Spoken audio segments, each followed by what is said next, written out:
You're listening to Strange New England, and I'm your host, Tom Burby.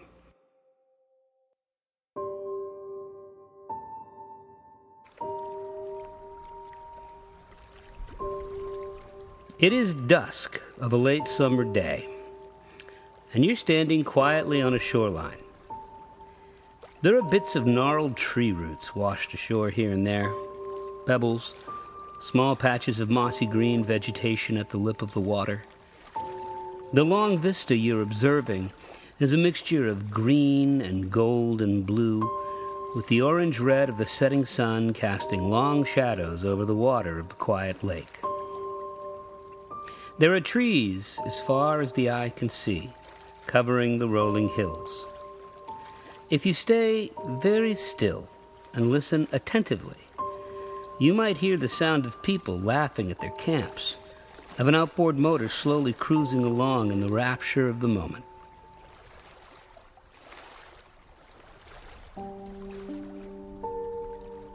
It is a timeless place, a place of deep beauty.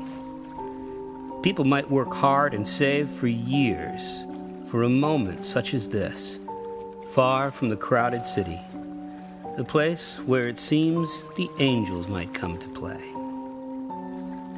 But if you wait a minute and let the last light of the setting sun fall away to the west, wait for the stars to turn on one by one in the darkest and brightest night sky you've ever seen.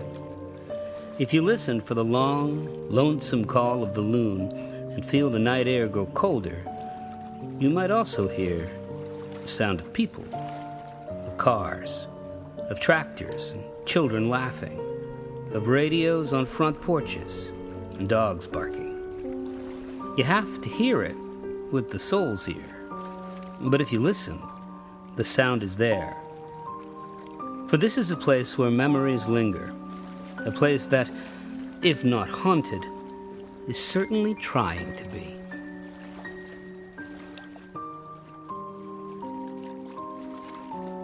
Places are a lot like people. They're born, they slowly grow and take on shape and purpose. They find a way to thrive in the world, and they change, adapt, and continue.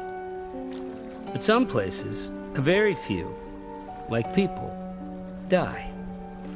Some simply just cease to be and follow a natural death. But some places are murdered. Such is the place you are viewing in your mind's eye. It is the victim of a premeditated crime, committed for money, leaving the corpse to rot beneath the shallow waters.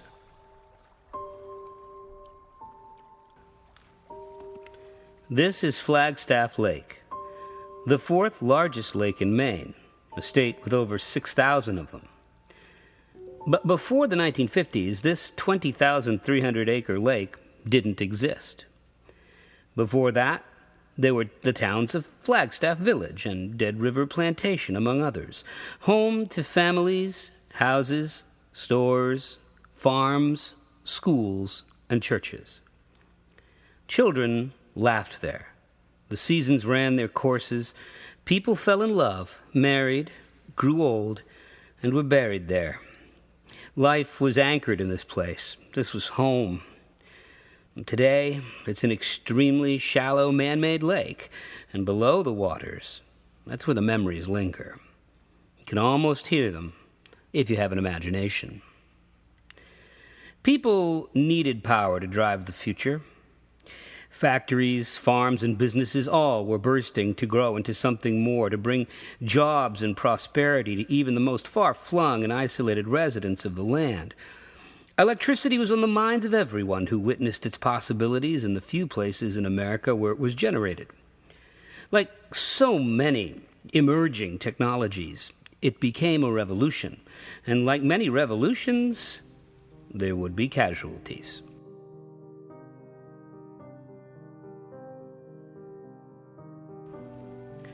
The man who set the machinations into motion had profit on his mind. His name was Walter Wyman, and the company was the Central Maine Power Company. Wyman was a pioneer in electricity production in Maine, As early as 1899, he and his partner began producing electricity for the town of Oakland. Over time, he set his sights on all of western Maine as a kind of kingdom of power. Wyman looked at the state of Maine's electrical power production, which was scattered and unorganized, and he began to change all of that by purchasing one small electrical producer after another, creating a single power-producing entity, Central Maine Power. Wyman knew that electricity would soon drive the engines of civilization, even in the smallest, most remote areas, and he was going to control the means of that production. In the early 1930s, he began acquiring those other companies, growing his business, and in 1936, the federal government instituted the Rural Electrification Act and provided money to those people and companies who could bring electricity to the isolated rural areas of the country. Wyman wanted his share of that money. He wanted to become Maine's premier electricity producer. Ultimately, he would need to harness hydropower and the flow of the mighty Kennebec River. He looked at the map of western Maine and saw an existing lake, a much smaller body of water called Flagstaff Pond. With the area's vast woodlands and rivers leading to the larger rivers, it was no stretch of the imagination to see a hydroelectric dam that regulated the water flow of the north and south dead rivers into the larger Kennebec. Wyman embraced the idea and began by purchasing parcel after parcel of land and burning the forests to the ground. His plan was to create a vast reservoir of water, the future Flagstaff Lake. His plan? To drive the turbines and create one of the largest electrical companies in the Northeast. But Wyman had a problem. In 1909, in an effort to preserve Maine's natural heritage and keep it wild and open, the legislature passed the Fernald Bill. It prohibited companies that produced electricity in the state from selling it outside of the state, banning its export. That was a problem for Wyman. The law was almost repealed once, but the voters of the state chose to keep it.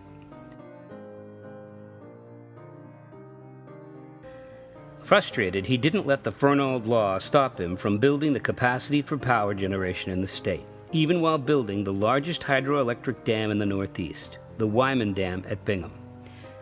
He had too much power, literally, to sell in Maine. If there was no one to buy his power, that meant that Wyman had to create places that needed it. So he heavily invested in Bath Iron Works, Keys Fiber in Waterville, shoe companies, textile mills. He even created the Maine Seaboard Paper Company in Bucksport, a mill that had no way of producing its own power. If he couldn't export electricity and make money that way, he would invest in businesses that needed his electricity right in the state and profit from selling his power and from their products, which all could be exported legally. Wyman was, after all, a businessman, and if a business stops growing, well, it begins to die.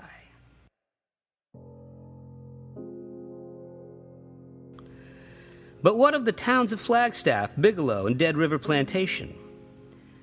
Surely the people knew what he was doing.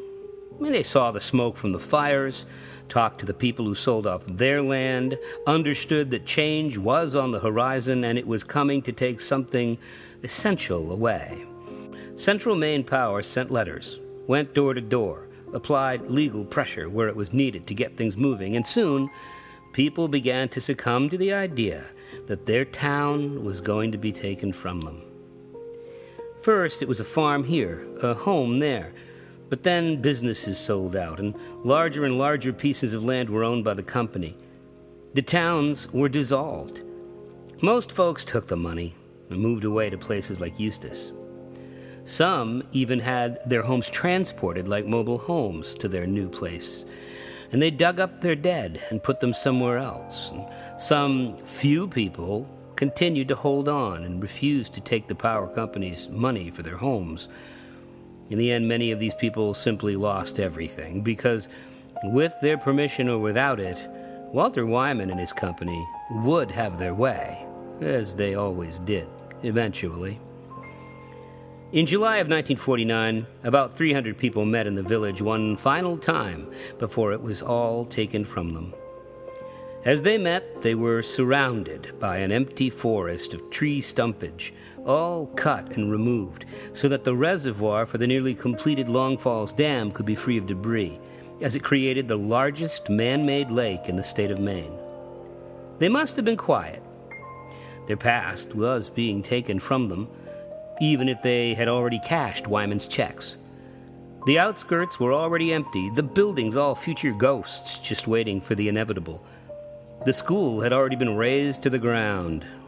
The church would be flooded, as would all of the other houses,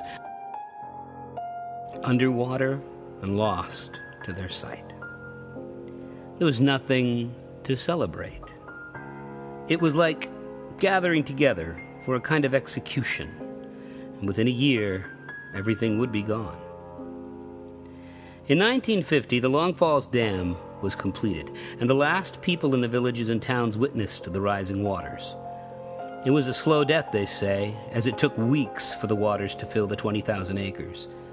All those places they knew so well, the houses that sheltered them, the fields that fed them, the lawns where the children played, even the graveyard that honored their revered dead, all were erased from human sight for the march of progress.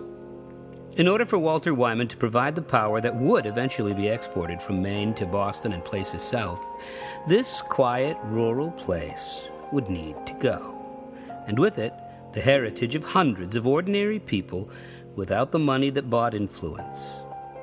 The Fernal Bill would be repealed eventually, and people would move on, and those places now underwater would eventually be forgotten, until finally, only a few survivors who grew up there, old people, can recall the streets, the lights in the corner store at twilight, the sound of a radio and people rocking on their porches on a hot summer night.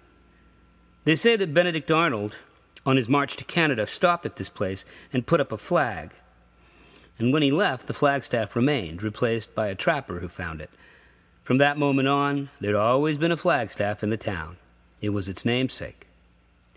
In the end, when they flooded the town, they let the Flagstaff stand, and for a while it poked above the waters as a marker, a kind of gravestone for the town whose life was taken from its people and its people taken from it. If you go onto the lake today and stand by the shore, search as you will, you won't find that Flagstaff. But if you take a moment, especially at dusk or in the early morning, and stare for a while over the calm waters, you just might discern the outline of a barn roof, of a stand of trees, or even a church steeple. Stories are all that are left. And when the last resident of these places passes away and is buried in some other town's cemetery, then legends will begin to grow. The story of a murder, something ostensibly done for the good of the many, that cries out, the drowned village that whispers from under the waters, remember me.